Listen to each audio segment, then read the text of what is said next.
Morning बच्चों।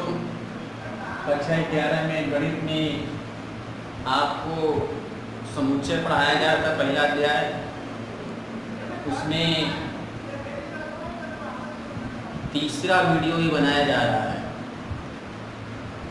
और आप इसे थोड़ा ध्यान से समझने का प्रयास करेंगे। थोड़ा नई चीज़ है आपके लिए, कोई समस्या खड़ी होगी, लेकिन अगर आप समझने का प्रयास करेंगे तो जरूर समझ में आएगा। आइए उस सवाल को देखते हैं।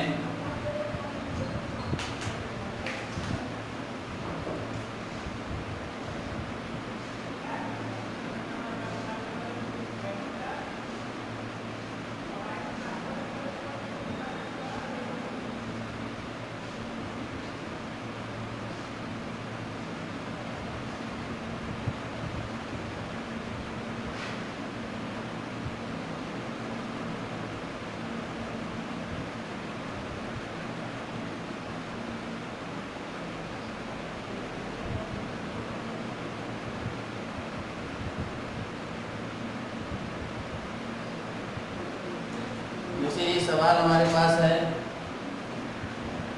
समष्टि समुच्चय U का मान दिया हुआ है, A का मान दिया हुआ है, समुच्चय B का भी मान दिया हुआ है। आपसे A डैश पूरक समुच्चय पूछा है, B डैश पूरक समुच्चय B पूछा है और A dash intersection B dash A union B, और ये प्रूव करने के लिए एक सवाल दिया हुआ है। ये मल्टीपर्पज सवाल है, कोई भी सवाल हो इसी तरह से लगेगा। तो आप ध्यान देंगे, आप A डैश का मान अगर आपको ज्ञात करना है तो आप कहेंगे U माइनस A। क्या कहेंगे? U minus A। अब U आप देख रहे हैं लिखा है 1 2 3 4 5, माइनस लगाएंगे और ये लिखेंगे 2 3। आगे वाले में से पीछे वाले घटा देना है, तो जो आगे वाले में बच जाएगा वही आंसर हो जाएगा। तो आपने क्या किया, 2 3 घटा दिया। जब 2 3 घट गया तो क्या बचा? 1 4 5। कहेंगे 1 4 5। B डैश पूछा हुआ है तो यहाँ आप कह सकते हैं B minus A, B minus U minus B। पहले U का मान लिख लेंगे 1 2 3 4 5, माइनस अब B का मान लिख लेंगे 3 4। अब 3 4 5 निकालेंगे तो क्या बचेगा? 1 2, केवल बचेगा 1 2। इस प्रकार से घटा करके निकाल लेंगे, क्योंकि 3 4 5 इसमें भी है, जो आगे वाले में बचेगा वो आंसर हो जाएगा। अब हमसे कहा क्या रहा है, A dash intersection B dash. Intersection का मतलब सर्वनिष्ठ, उभयनिष्ठ, कॉमन, यानी A डैश और B डैश में जो कॉमन है उसे आप लिखिए, है ना। तो पहले आप लिखेंगे 1 4 5, 1 4 5 इंटरसेक्शन आप 1 2। देखिए दोनों में क्या कैरी कर रहा है, केवल 1, तो आप लिख लेंगे 1। क्या लिखेंगे? 1। A यूनियन B का मतलब होता है A और B के सारे होने को देख लीजिए, उतार लीजिए। 2 3 इसमें है, इसमें 3 4 5 है। जब आप सब उतारेंगे तो कहेंगे 2 3 4 5। ये सवाल आपको सिद्ध करने के लिए दे दिया है। तो सिद्ध करने के लिए दिया है, इसको साइड में लिखिए। कहिए A dash intersection B dash बराबर, पहले इसको देख लिया। पहले हम A यूनियन B निकालेंगे। A यूनियन B निकालेंगे तो A यूनियन B ये निकाले हुए हैं आप देख सकते हैं 2 3 4 5 डैश में दें। डैश का मतलब साफ हो जाता है कि उस समुच्चय को U में से माइनस करना है। क्या करना है? U में से माइनस कर देना है। 2 3 4 5। आप इसे U में से माइनस करेंगे, 2 3 4 5, 2 3 4 5 U में से निकाल लेंगे, इसमें क्या बचेगा? केवल 1 बचेगा। क्या बचेगा? केवल 1 बचेगा, क्योंकि 2 3 4 5 जब बढ़ जाएगा तो U में क्या बचेगा? केवल 1 बचेगा, केवल 1। अब यहाँ दे रहा है A इंटरसेक्शन B इंटरसेक्शन का, A डैश और B डैश का इंटरसेक्शन निकालना है। सोचिए A डैश की वैल्यू आप निकाल चुके हैं 1 4 5 इंटरसेक्शन, B डैश की वैल्यू आप निकाल चुके हैं 1 2। तो सोचिए इन दोनों में टैली क्या कर रहा है? केवल 1, केवल 1। इस प्रकार से प्रूफ हो गया A यूनियन B का डैश बराबर A dash intersection B dash. निकाल लीजिए इसको।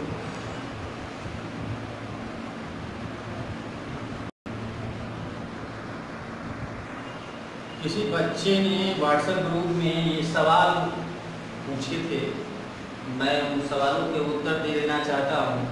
जैसे लिखा हुआ है समुच्चय में संख्याएं लिखा हुआ है, कह रहा है इसको संक्षिप्त रूप में लिखिए।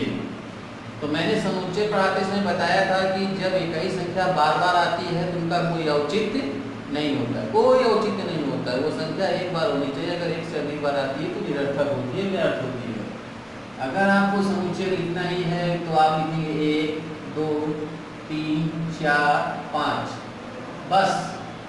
ये नहीं कि कितनी 1 2 बार आया तो 3 बार लिख देंगे, और 3 देख रहे हैं 4 बार आया तो 4 बार लिखते हैं, ऐसा नहीं। सारी संख्याएं एक एक बार लिखते हैं, एक से अधिक बार नहीं लिखते। ठीक है, संक्षिप्त रूप में लिखने का मतलब यही होता है कि ढेर अधिक बार आया हुआ है, एक से अधिक बार आए तो एक ही बार लिखेंगे। अब जैसे ये संख्या लिखी हुई है, ठीक है, अब आपको ये देखिए नियम विधि से दिया हुआ है, सूत्र विधि में दिया हुआ है। अब इस विधि को कह रहा है सारणी विधि में लिखिए। सारणी विधि में, रोस्टर विधि में कैसे लिखेंगे? इसमें कह रहा है x such that x is greater than and equal to -4। x की वैल्यू या तो -4 होगी या -4 से बड़ी होगी। कितनी बड़ी होगी आपको इसमें पूछना है। तो -4 तो होगा ही। अब -4 से बड़ा कौन है? छोटा होता है तो बड़ा होता है। देखिए -4 से छोटा आपका जो है वो हमारा 3.5 है। 3.5 से छोटा कौन है? -3 है, -2.8 है। अब -2.8 से छोटा कौन है? हम 10.5। माइनस की संख्याएं जैसे जैसे छोटी होती जाती है वो वैसे वैसे बड़ी होती जाती हैं। माइनस में संख्याएं जैसे जैसे छोटी होती जाती हैं वैसे वैसे वो बड़ी होती जाती हैं। अब आ गए हम पॉजिटिव वाले में 0.5। 0.5 से बड़ा कौन है? 1.7। 1.7 से बड़ा कौन है? 3.5। 3.5 से बड़ा कौन है? 4.8। ऐसे लिखेंगे। अब इसमें क्या करना है? x की वैल्यू 1.7 से छोटी हो या उसके बराबर हो। अब 1.7 से छोटी होनी चाहिए या उसके बराबर हो। अब 1.7 लिखा हुआ है, 1.7 से छोटा कौन है? 0.5। 0.5 से छोटा कौन है? -4.8 है। -4.8 से छोटा कौन है? 4.8 है। जितनी भी माइनस वाली संख्याएं हैं सबको उतार लीजिए। जितनी भी माइनस वाली संख्याएं हैं सबको क्या कर लेंगे? उतार लेंगे। क्योंकि x का मान कह रहा है छोटा होना चाहिए, तो माइनस में जाएंगे तभी छोटा होगा, नहीं तो नहीं होगा। ठीक, पॉजिटिव में तो छोटा हो गया, अब माइनस में सब छोटा है। ये जितनी भी माइनस संख्या है सबको उतार दो। अब जैसे ये लिखा हुआ है, कह रहा है इसको सूत्र विधि के रूप में लिखिए। कैसे लिखिए? मध्य कोष्ठक बनाएंगे, लिखेंगे x इक्वल टू, ये देख रहे हैं सब आभाज्य संख्याएं हैं, 2 3 5 7 आभाज्य संख्याएं हैं। लिख देंगे x एक आभाज्य संख्या है।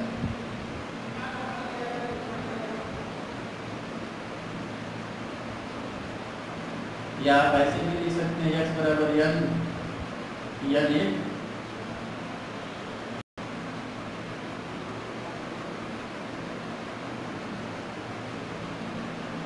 कई विधियों से लिख सकते हैं। हाँ, बात स्पष्ट होनी चाहिए। अब यही लिखा हुआ है, इसको हम कैसे लिख सकते हैं? x बराबर 7n 7 के गुणांक के रूप में है। 7 × 7 7 × 14 7 × 21 7 × 27 7 × 35। यहाँ लिख देंगे n, लिख देंगे जहाँ n एक धनात्मक पूर्णांक है।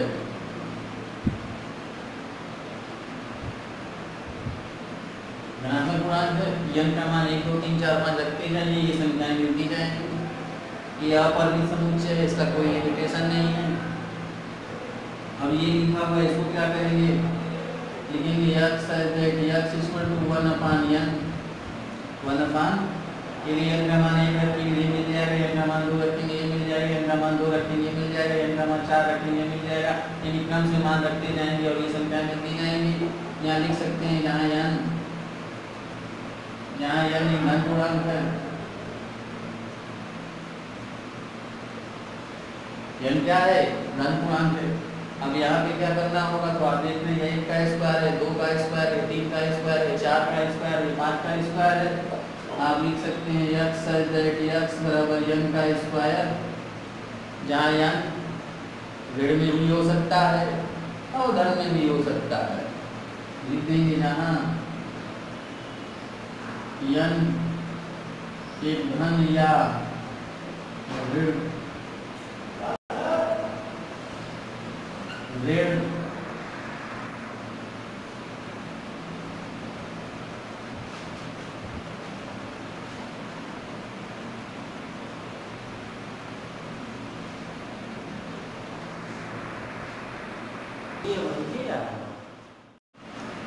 अब इसे आपको प्रूव करना है। सवाल है ABC का मान दिया है, दोनों प्रूविंग करनी है। तो प्रूविंग करने के लिए क्या करते हैं, लेफ्ट हैंड साइड अलग अलग करेंगे, राइट हैंड साइड अलग अलग करेंगे। कैसे लिखेंगे हम, A union B of union C, A union B of union C, इसको आप पढ़ते हैं। तो A यूनियन B का मतलब होता है, ये होगी सारे को लिख लीजिए, कहेंगे A B C D E union of C, लिखा हुआ है B D E F।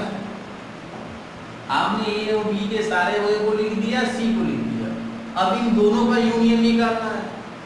जब इन दोनों का यूनियन निकालना है तो फिर आपको जोड़कर लिखना है। देखिए इन दोनों में जब जोड़ेंगे तो क्या होगा, कहेंगे A B C D E F, यह को मिल गया। अब आपको क्या करना है, राइट हैंड साइड लेके चलना है। कहेंगे A union of B union C, पहले A के सारे वैल्यू को लिख लीजिए। आप देख रहे हैं A B C, फिर यूनियन, अब B और C के सारे वैल्यू को जोड़कर लिखना है। जब B और C का देखेंगे तो B और C में क्या है, ध्यान देखिए, A B C D E F।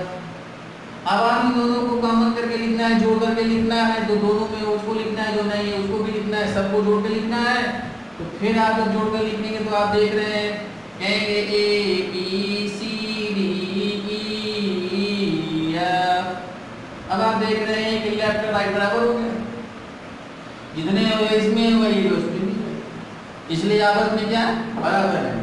मान लीजिए इसको करना होगा, A intersection C union of B। पहले इंटरसेक्शन निकालेंगे A और C का, तो पहले आप देखेंगे A और C में कॉमन क्या है। A और C में कॉमन क्या है, A और C में केवल B कॉमन है। A और C में केवल B कॉमन है, तो आप केवल B लिखेंगे, यूनियन ऑफ B। और B में क्या लिखा है, A C D E, इन दोनों का यूनियन निकालना है, जोड़कर लिखेंगे। आप ऐसे लिखेंगे, कहेंगे A B C D E। अब आप राइट हैंड साइड लेके चलेंगे, राइट हैंड साइड लेके चलेंगे, लिखा हुआ A union B intersection of C union B।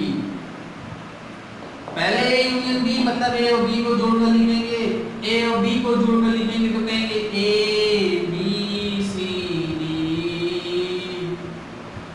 फिर इंटरसेक्शन लगाएंगे और C और B को जोड़कर लिखेंगे।